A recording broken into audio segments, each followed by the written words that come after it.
Toutes les vidéos ayant un symbole similaire à celui en bas à gauche sont uniquement pour nos Patreons. Patreon est un système d'abonnement permettant de me soutenir, donc mettez simplement la vidéo en pause pour découvrir les différents avantages disponibles uniquement pour les Patreons. Et donc les 4 images sont les différents tiers disponibles, et les titres en haut à gauche sont les vidéos uniquement disponibles pour ceux qui me soutiennent. Bon visionnage. Bonjour à tous, donc dans cette vidéo nous allons continuer notre dashboard en créant notre application et en ajoutant la structure de nos fichiers dans le fameux tableau. C'est parti.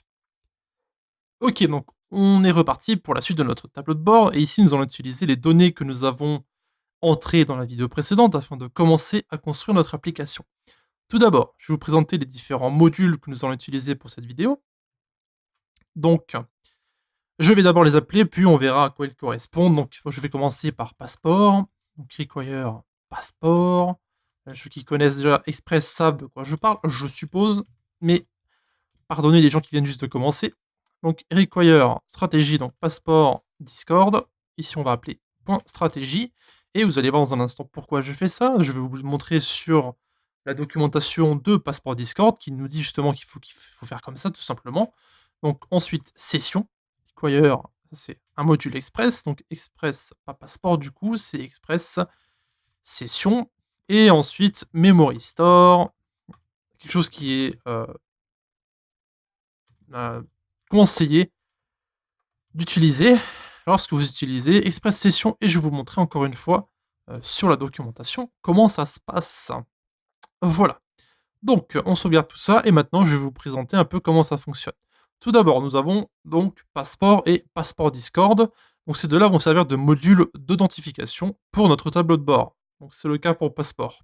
En ce qui concerne Passeport Discord, vu que je ne connaissais pas et que j'ai découvert ça récemment, je suis allé voir sur le module sur NPM et j'en ai profité pour aller voir les autres en même temps.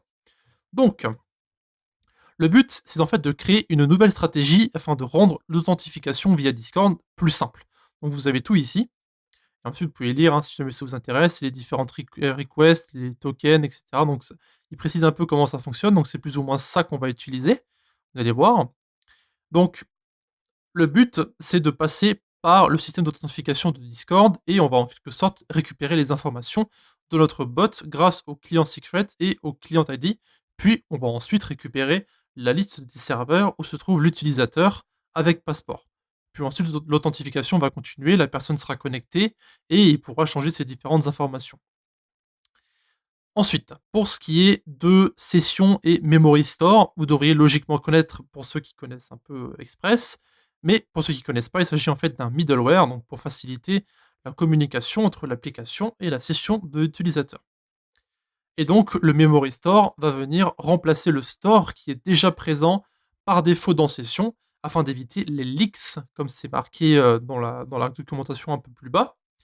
Et donc, le store qui est apparemment mal configuré par défaut pour Express Session. Bon.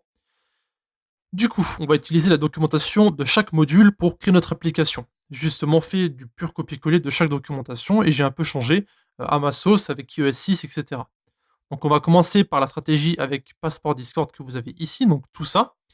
Donc on va simplement passer par Passeport, au lieu de passer directement par ça. Donc ici, on va mettre un espace et on va mettre passeport.use et on va faire une nouvelle stratégie. Donc new stratégie, comme ceci, et on va mettre à l'intérieur nos différentes données. Donc on a d'abord, alors comment il a mis ça lui, client ID. Client ID. Ah, donc ça c'est client.appinfo.id. Tout ça vous pouvez le rentrer à la main si vous voulez éventuellement. Donc ensuite on a client secret. Donc ça sera dans le config du coup, client.config.dashboard, et on accède justement à OAuth secret. Alors c'est comme ça que je l'ai mis, il me semble. OAuth secret, d'accord. Ensuite on a callback URL. Donc ça sera client.config.dashboard.callback URL. Alors j'ai pas mis de tout en majuscule, il me semble. Callback URL, non, tout va bien. Et ensuite, donc le scope. Donc ici, identity, pas se tromper, guilds, et voilà. Alors, pour le scope, il s'agit en fait des informations que l'on veut récupérer de l'utilisateur. Ici, on a besoin de son identité, évidemment, et on aura aussi besoin de la liste des serveurs où il se trouve. Logique, pour savoir s'il se trouve sur le serveur d'un de nos bots. Voilà. Et si ce n'est pas le cas, alors on va lui proposer de l'inviter. Donc ça, on verra un peu plus tard. Ensuite, nous voulons garder notre utilisateur authentifié. Du coup, encore une fois, un copier-coller de la documentation, on va en fait transformer ce qu'on a un peu plus bas, donc ce qu'on a ici, en ES6. Voilà. Alors, on va simplement mettre une virgule ici, juste avant notre parenthèse, pour pas fermer la stratégie, et on va sauter un espace, pardon, hop, on va mettre access token, refresh token, profil et donne, et on va faire une fonction, et à l'intérieur, on va mettre process.next tick, voilà, et on va mettre une fonction fléchée donne nul profil. Voilà, donc ça ressemble plus ou moins à ce qu'on a ici. Voilà, vous avez le refresh token, ce que nous, on l'a créé un peu différemment. C'était pas très grave, honnêtement, c'est juste euh, pour que ce soit un peu plus simple à comprendre pour la suite. Donc, je vous expliquerai un peu comment utiliser tout ça avec l'authentification qu'on fera lorsqu'on créera les différents templates. Voilà. Maintenant, nous allons utiliser justement Session pour créer notre store avec ce que nous avons dans Express Session. Donc, la seule clé qui va changer, c'est le store. Donc, dans Express Session ici, tout ce que nous avez là, on va l'utiliser. On va simplement changer et ajouter le store ainsi que d'autres petites clés qui vont nous faciliter la tâche pour la suite. Alors, hop, on va sauter une ligne ici, parce qu'on a maintenant on a terminé notre stratégie. Voilà. Donc on va passer à dashboard.use. Voilà, on va mettre session et on va mettre un objet à l'intérieur encore une fois.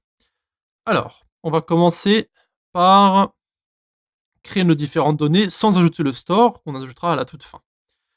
Donc, on va commencer par ajouter le secret, donc la fameuse phrase que je vous ai dit plus tôt, donc client.config.dashboard.sSecret, donc comme nous l'avons vu dans le config.js ici, donc c'est le sSecret que vous avez là. Ensuite, vous avez le resave, on va mettre en false, et vous avez save uninitialized, mais false.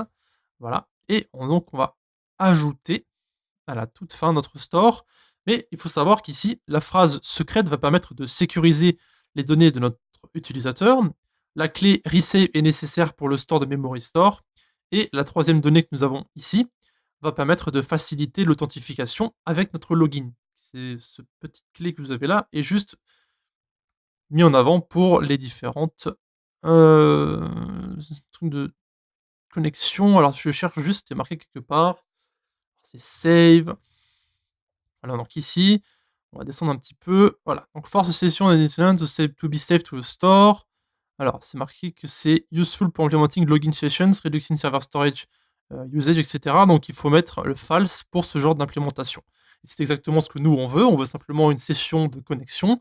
Et donc, on veut réduire au maximum l'espace que prendra la mémoire du serveur. Du coup, on va mettre ça en false parce que par défaut, c'est une valeur qui est true. Voilà, donc on met simplement ça en false. Et donc, à la fin, on va ajouter notre store, donc store, new memory store, hop, memory store. Voilà, et on va mettre simplement check période, et on va mettre ici 8, 9. Donc on va mettre 1, 2, 3, 4, 5, 6, 7, 8. Voilà, on va mettre une virgule ici. Parfait. Maintenant, ce store ici va permettre en fait simplement de stocker et de checker en fait les cookies de l'utilisateur toutes les. Alors c'est pas 24 heures, mais c'est environ une trentaine d'heures. Voilà. Ensuite, maintenant qu'on a créé ces différentes passeports et dashboards, nous allons simplement devoir les initialiser. Donc dashboard.use, passport.initialize. Voilà, vous pouvez voir qu'il y a que ça se complète automatiquement, ça veut dire qu'on n'a pas d'erreur, donc ça c'est plutôt cool. Donc passport.session. Voilà, donc on va initialiser passeport et la session. Et enfin, on va indiquer le template engine qu'on va utiliser, donc EJS, comme on a vu dans la dernière vidéo, il me semble. Donc dashboard.engine. Donc ça sera du HTML. Et donc on va require EJS. Voilà. Et donc on va récupérer une fonction qui s'appelle renderFile qui va un peu nous faciliter par la suite. Vous allez voir. Donc on récupère simplement la fonction renderFile de EJS. On ne va pas récupérer tout le template engine. Et dashboard.set view engine. Donc ça sera du HTML. Donc ça, on l'a déjà dit à l'instant. Voilà, donc maintenant qu'on a fait tout ça, on va pouvoir commencer à créer les différentes pages de notre site. Donc c'est là que des choses similaires à ce que vous connaissez devrait commencer à apparaître. Donc on va créer des fichiers HTML, des fichiers CSS, des choses qui sont, à mon goût, basiques. Voilà. Ça sera tout donc pour la suite de notre dashboard. Nous avons pas mal avancé et nous sommes donc maintenant prêts à créer nos différentes pages. Si vous avez des questions à poser, vous avez les commentaires ou bien encore le Discord de la communauté. À la prochaine. Merci d'avoir regardé notre vidéo jusqu'à la fin. Donc, encore une fois, vous pouvez nous retrouver sur Discord. Donc, l'invitation se trouve en bas à droite. Et aussi, un grand merci à nos Patreons qui nous suivent pour le moment, donc qui se trouvent en bas à gauche. Si vous désirez avoir plus d'informations sur Patreon, allez simplement dans la description et retrouvez-nous directement sur le site.